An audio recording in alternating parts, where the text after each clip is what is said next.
Olá, meu amigo, minha amiga, sejam bem-vindos a mais um Portal do José. E vocês que acompanham aqui o nosso espaço sabem que a gente sempre posta os nossos vídeos a partir de 3h30, 4, 4h30, 5 horas, e a gente sempre abre um chat ali para as pessoas participarem, mandarem suas sugestões, fazerem seus comentários, interagirem umas com as outras, né? Se você está chegando agora, participe do nosso portal também, dê um cliquezinho, se inscreva, mande seus comentários. Aqui é um espaço de discussões sobre os problemas do nosso país.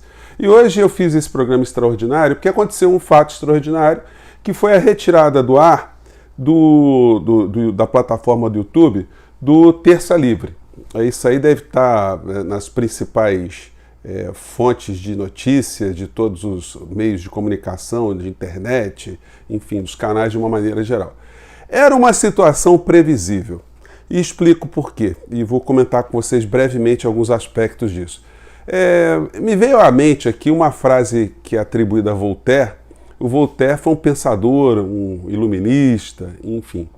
E ele cunhou uma frase que é: eu discordo de tudo que você pensa, mas eu lutarei até a morte para você ter o direito de dizer o seu pensamento. É mais ou menos assim. Você vai ter várias versões sobre essa filosofia de Voltaire. Porque Voltaire ele não conhecia o pessoal do Terça Livre, ele não imaginava que poderíamos ter a internet. Esse pensamento filosófico ele tem como base o fato de que as pessoas, quando estão num debate, estão tendo um comportamento ético, estão expressando ideias legítimas, reflexões que vêm do fundo da sua alma, ou uma intenção de, através do pensamento, modificar uma realidade para melhor. Então, todas as pessoas que têm esse comportamento honesto e legítimo deveriam ter o sagrado direito de professar o seu pensamento. A Constituição brasileira garante a liberdade de expressão, a liberdade de pensamento. Existe, por exemplo, no sistema britânico, eles não têm uma Constituição formal, né? É uma Constituição que não tem um documento, não foi promulgada, mas tem uma série de princípios, porque o inglês ele não conseguiria, por exemplo, imaginar a necessidade de alguém escrever num papel que todos têm a liberdade de pensar. É uma coisa, mas quem não teria liberdade de pensar, não é? Mas aqui no Brasil, como nós vivemos períodos de muito autoritarismo, a liberdade de expressão foi garantida na Constituição Federal. Mas esse pessoal do Terça Livre, o que é essa gente? O que eles fazem? Eles exercitam o livre pensar? Não. O que eles fazem é perverter a verdade de fatos. Aí tem uma grande diferença. Uma coisa é você expressar o pensamento. Outra coisa é você pegar uma notícia falsa que causa impacto na vida das pessoas e difundir essa notícia. Em relação a isso, o Voltaire nunca imaginou que pudesse ter gente assim. Essa gente está ganhando muito dinheiro com esse tipo de comportamento, porque assambarca muitas pessoas na sociedade que não entendem a real natureza dos problemas do cotidiano e caem no canto de qualquer estelionatário intelectual. Esse pessoal que foi retirado do ar agora, eles são simplesmente filhotes de um grande estelionatário intelectual. Já falei com vocês que o pai intelectual dessa gente, o senhor Olavo de Carvalho, e não sou eu só que fala isso, é um estelionatário intelectual, ele também é um cara que ganha dinheiro com essa história. Vou cair o meu microfone aqui. Ganha dinheiro com essa história. Já mostrei aqui que ele é mentiroso. Ele, inclusive, fez um comentário longo sobre o meu trabalho aqui, sobre o portal. A gente vai conversar disso a qualquer momento. Tem coisa mais séria, né, para tratar. Mas são subestelionatários. Desenvolvem, no meio dessa loucura que dá dinheiro para essa gente, teorias conspiratórias e fazem dessas teorias uma alteração de muitas realidades que prejudica pessoas. Eles foram contra a vacina, foram contra o lockdown, contra o uso de máscaras, debocharam do isolamento. Tudo para essa gente tem a ver com China, tem a ver com uma conspiração global. Enfim, você junta gente que tem todo tipo de insanidade em vários graus. E eu expliquei para vocês também em outros vídeos que isso tem um comportamento funcional, na medida que eles anestesiam pessoas ao seu redor com esses pensamentos absolutamente desfocalizados da realidade. Quando eles pegam os problemas reais da nossa economia, os problemas reais do funcionamento da nossa sociedade e atribuem isso a situações que são invisíveis, são imperceptíveis. Por exemplo, eles acham que a embaixada da China influencia na política, influencia no governo brasileiro, nas instituições, em tudo que se faz.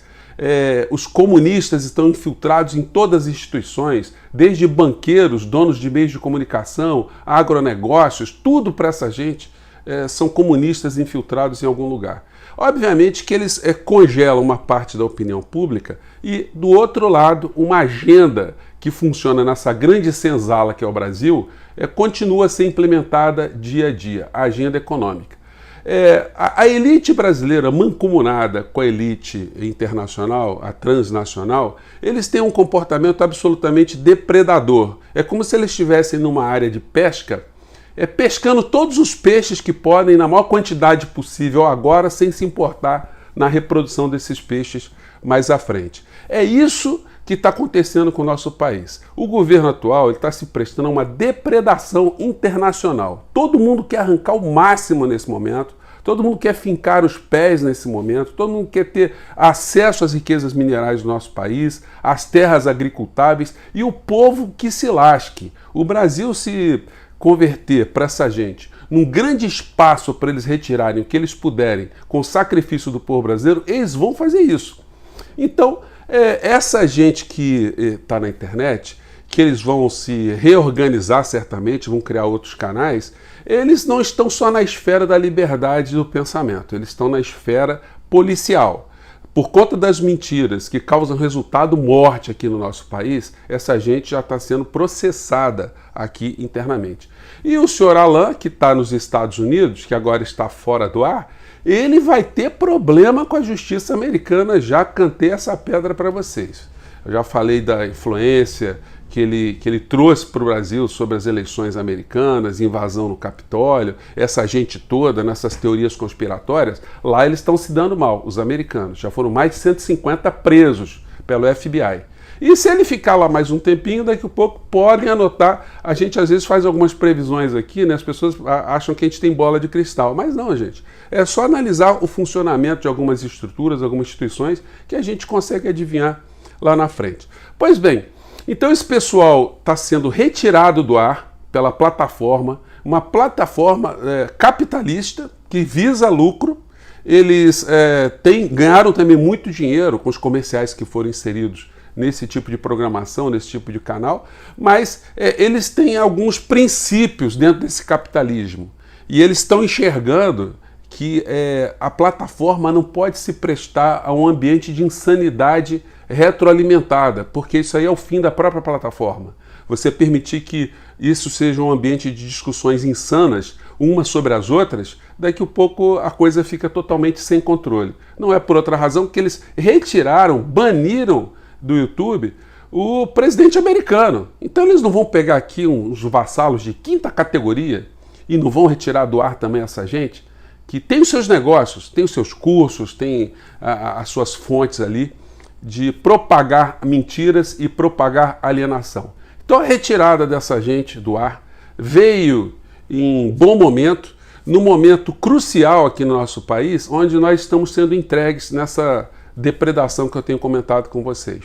Não há plano desse governo de nenhuma reestruturação da nossa economia para propiciar empregos. As propostas todas de Paulo Guedes, que são propostas dos depredadores para o Congresso Nacional, agora com bolsonaristas ou cabos eleitorais mancomunados com Bolsonaro dentro do parlamento, visam apenas a entrega do patrimônio e algumas pautas morais para sossegar essa gente no meio dessa depredação. O Brasil, sem gerar empregos, tem diante de si uma grande perspectiva de grandes problemas sociais. Então eles estão vendo a necessidade de esticarem programas sociais para aplacar uma parcela da sociedade, para darem o que comer para uma parcela da sociedade, enquanto a depredação continua a acontecer. Enquanto isso, nós continuamos sem projeto de reindustrialização do nosso país, de ciência e tecnologia, de educação, de emancipação das gerações futuras, um projeto de distribuição de cultura para o nosso povo, de possibilidade de reflexão, de educação, de entendimento do que acontece. Então nós estamos anestesiados no meio dessa depredação. Nós vamos ter que aguentar até 2022, se não houver nenhum impeachment, não houver nenhuma situação adicional, se o povo não conseguir ir para as ruas por conta da pandemia nos próximos meses, nós vamos ter que aguardar mais um tempo até as eleições de 2022 e pensar de uma forma muito positiva para que as lideranças políticas do nosso país possam construir uma alternativa a isso tudo que a gente está sofrendo aqui no nosso país. Enquanto isso, enquanto a depredação acontece aqui no plano interno, no plano externo, gente, tem vários assuntos. Talvez eu vou gravar um outro vídeo aí para a gente conversar mais tarde, né? 4 ou 5 horas nesse dia de hoje. Mas isso vem numa esteira de uma notícia da BBC, né? Da Inglaterra, de Londres, que tem aqui a sucursal no Brasil, que nos dá conta que Biden recebeu um dossiê recomendando suspensão de acordos entre Estados Unidos e o governo Bolsonaro. O Biden recebeu, gente, um documento bombástico com a assinatura de mais de 100 cientistas, intelectuais, pesquisadores, dizendo que, olha, não recomendamos qualquer negócio com o Brasil enquanto o Bolsonaro for presidente do Brasil. Ponto. Gente, isso é um negócio de grande importância, de grande impacto no que vai acontecer aqui no nosso país nos próximos 2 anos. Nós estamos aqui na pátria depredada, cheio de depredadores, traidores, e esse pessoal que em outro momento poderia levar Voltaire a defendê-los, no dia de hoje eles têm que ser, de fato, banidos. São pessoas que causam mal à sociedade brasileira. São pessoas que não estimulam o debate sobre bases civilizadas. Debater é muito bom. Debater a gente sempre evolui com a troca de ideias. Mas esse pessoal, eles fazem xingamentos, eles fazem desmoralização, eles fazem ataques, eles estimulam o preconceito. Nem à toa, a gente reconhece facilmente quando alguém está contaminado por esse tipo de pensamento, quando entra aqui no nosso portal, por exemplo, e numa frase é capaz de dizer vários palavrões, várias agressões. As pessoas não expressam nenhum pensamento. Elas expressam simplesmente um ódio, um inconformismo, uma atribuição de culpa. Eu passo a ser culpado do problema dele. Nós que temos um pensamento progressista, de repente nós somos responsáveis pela desgraça no que se converteu a vida desse indivíduo. Ele não consegue enxergar que é um processo econômico, é um processo histórico. Essa roda da história está girando cada vez mais para massacrar o povo brasileiro, para tornar o povo brasileiro cada vez mais alienado, enquanto o assalto vai se dando por todos os lados. Ontem, gente, eu fui ver o futebol e estava zapeando e tal, e passei lá pelo BBB, número 21, né? Gente, você não consegue, quem tem alguma sanidade, você não consegue ficar 30 segundos vendo esse tipo de situação. E nos outros canais é a mesma coisa. Você vê Ratinho, vê os programas popularescos, né? Todos eles funcionam para públicos diferentes como essa ferramenta do terça livre, uma ferramenta de alienação, de diversificação do pensamento sobre os principais problemas brasileiros e, obviamente, você transformando uma nação idiotizada, uma nação de pessoas que não têm capacidade e não conseguem entender a real causa dos seus problemas, que os problemas são feitos pelos homens, pelos políticos, pelos economistas. Essas pessoas começam a acreditar em todo tipo de fantasma. Esse pessoal vai voltar, mas alguns vão acabar sendo presos aqui no Brasil ou fora do Brasil. Podem anotar. Eu fico por aqui, gente, e mais tarde a gente tem muitos assuntos aí que estão pendentes que eu gostaria de conversar com vocês. Um abraço, até lá, tchau.